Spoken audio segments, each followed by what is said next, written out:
E nós vamos abrir o nosso Vitrine Revista de hoje falando sobre cura emocional. Mesmo quando a gente fala sobre as emoções, a cura não é um evento que começa agora e termina logo ali, né, na frente. A cura, gente, é um processo cheio de altos e baixos. E para conversar sobre a cura emocional, hoje eu recebo a psicóloga Deise Rosa. Boa tarde, Deise, minha linda. Boa tarde. Tudo bem com você? Tudo bem, tudo bem. Vamos lá, então. Cura emocional. Quando a gente fala de cura, por exemplo, se é de um machucado, como a gente comentava aqui nos bastidores, a gente observa o machucado, ele vai se curando, vai fechando. Mas a cura emocional não é bem assim, né? Olha, e não é, né? Dependendo do buraco que tá essa cura emocional, a gente pode dizer que ela acontece e muitas vezes a gente aprende a conviver com ela e essa cura às vezes nem chega. Entendi. Tá? Mas assim, quando a gente fala dessas emoções, falar sobre elas, olhar para elas, perceber que elas existem e não fingir que tá tudo bem, é uma das formas de começar. Opa, preciso arrumar aqui, preciso passar um mentiolate ali. Vai arder, às vezes vai exatamente igual às feridas. Por quê? Porque o mentiolate, que quem aí é da minha época lembra que ardia, é às vezes entrar em contato com a dor. E muitas vezes, para eu buscar uma ajuda, eu tomar um remédio, ou, enfim, identificar de onde vem, eu só vou fazer isto se eu tiver uma dor. Né? E a dor emocional, ela também nos movimenta. Eu não estou aguentando mais ficar aqui, eu preciso fazer alguma coisa, eu preciso buscar uma ajuda, eu preciso ver uma evolução. E o que seria essa dor? Porque quando a gente fala de dor emocional, por exemplo, as pessoas podem estar em casa, tá, mas Patrícia, o que é essa dor? Porque a dor de bater um braço, bater uma perna, a gente sente, né? A dor emocional, terminar um relacionamento, o fim de um ciclo num trabalho... Geralmente as nossas dores têm a ver com perdas. Entendi. As perdas de um modo geral, seja com amizades, com trabalho, com relacionamento afetivo, com filhos, com... eu não deu certo alguma coisa que eu gostaria, eu tinha algum projeto e aquele meu projeto não aconteceu, logo perdi aquilo. Então, ou eu estou em uma situação, ou numa relação, enfim, e não tenho mais. E aí eu preciso organizar essa bagunça aqui dentro, né? O que aconteceu com a minha vida. E, claro, não é só isso, mas geralmente acaba essa relação de perdas. E por onde que a gente começa organizando essa bagunça, Deise? Percebendo ela. Tá. Né? Então, primeira coisa, não fingir que tá tudo bem. Então, não, eu não tô bem. Falar que eu não tô bem. Buscar ajuda, muitas vezes. Não precisa ser só, mas eu não tenho dinheiro para procurar um profissional. Às vezes você pode buscar ajuda até eu mesmo. Né? Olha pro espelho, conversa com o espelho, conversa com a cadeira, fala com o vento que seja. Fazer esse movimento de falar. O falar ajuda. Conversar com alguém, se puder ligar para alguém, liga para vizinha, liga para comadre, liga para alguém. Ajuda. Só ajuda? É só isso, Deise? Não. Existem algumas situações em que a gente trocando uma ideia já, opa, eu tenho alguns feedbacks aqui, começo a entender. Ah, legal, agora vai. E existem algumas dores que eu preciso um pouco mais. E há outras que eu preciso um pouco mais no sentido profissional, de um profissional da psicologia, para fazer eu entender de onde vem, o que mantém, assim por diante, e também o profissional da psiquiatria, que vai lá no meu organismo. Então, alguns medicamentos são necessários. Por quê? Porque as dores emocionais, muitas vezes, elas vão debilitando o nosso corpo físico.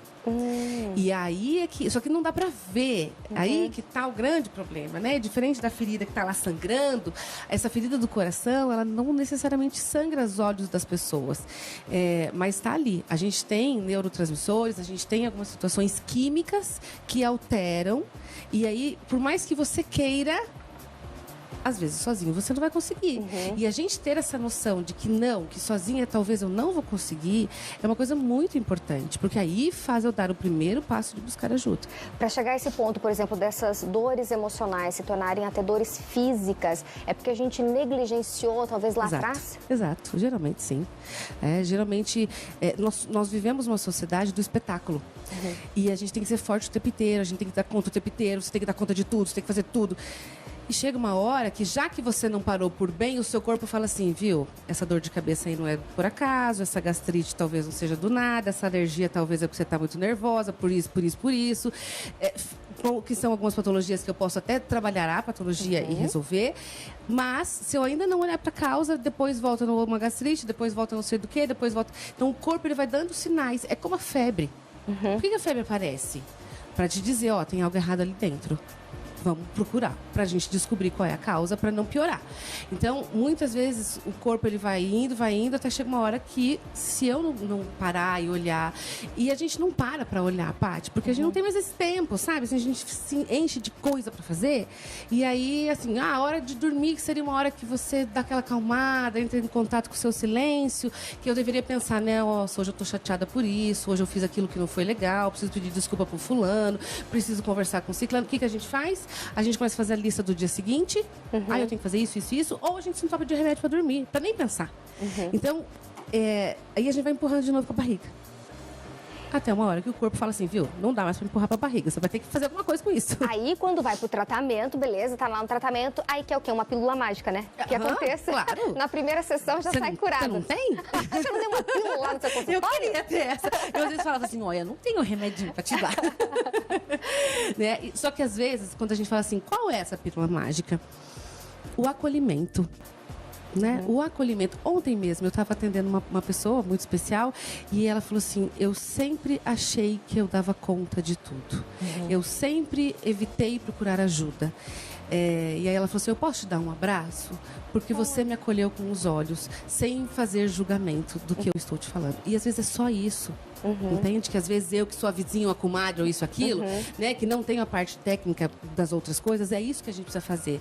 Olhar para a dor do outro, pensando na história de vida que é do outro, não que é a minha. E aí, quando eu me coloco no lugar do outro um pouco, porque a gente nunca vai colocar 100%, eu tento identificar o que esse outro está me pedindo. Né? Qual é o jeitão que ele está me pedindo isso? Porque a gente tem 1000 jeitões de pedir uma ajuda.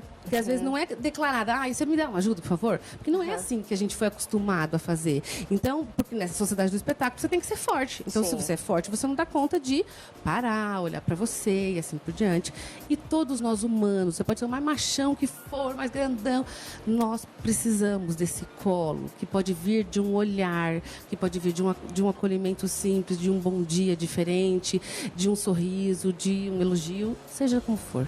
E a cura emocional, a gente consegue alcançar essa cura plena, Deise? Você já deu um spoiler no começo que talvez sim, talvez não. Assim, como é que eu vou te dizer? Algumas pessoas sim.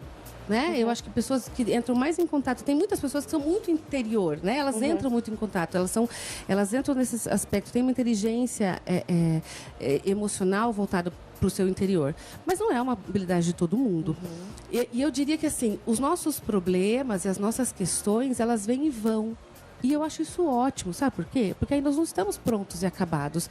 Nós precisamos estar sempre em evolução. Então, aquilo que ontem me machucava, aquilo pode ter curado já dentro de mim e ok. Mas amanhã acontece uma outra coisa que me remete a alguma coisa que estava lá guardadinho ou que me machucou, que é nova, e eu preciso de novo aprender a olhar para isso. Então, eu acredito que é possível a gente ter, sim, essas curas emocionais, né? Esse contato com o seu eu e essa tranquilidade daquelas angústias que a gente carrega, sim. Mas acabou agora, está tudo certo. Não, as emoções vêm e vão. E esse é o grande segredo da vida. Se a gente entender que a gente não vai ser feliz sempre, nem triste sempre, nem raivoso sempre, nem angustiado sempre, a gente compreende aí a tal da palavra cura, que é isso, é compreender que, sim, eu posso estar bem hoje. E hoje, então, eu vou viver meu dia bem. Amanhã eu não estou muito bem, deixa eu ficar quietinha no meu canto. Hoje eu estou com raiva, não, então antes de eu falar bobeira, porque com raiva a gente fala bobeira, deixa eu fazer outra coisa, mas eu sei que vai passar, né? Então, talvez o grande segredo aí das curas emocionais é a gente entender e respeitar as nossas emoções, entendendo que vai e vem. Vai e vem. Ai, que lindo, gente. Olha lá, hein? Uma sessão aqui pra vocês juntinho com Deise Rosa sobre cura emocional. Muito lindo, viu, Deise? Muito obrigada por essa troca, por essa... É tão gostoso te ouvir falar, mulher. Eu fico aqui, ó. Só fico aqui, ó. E faça lá seu Instagram, que se tiver mais alguma dúvida sobre esse assunto, conversa direto. É Deise Rosa, _ psicoterapeuta. E também Clínica Afetos. Clínica _ Afetos. Perfeito. Um beijo pra você. Eu que agradeço. E até a próxima, tá? Até.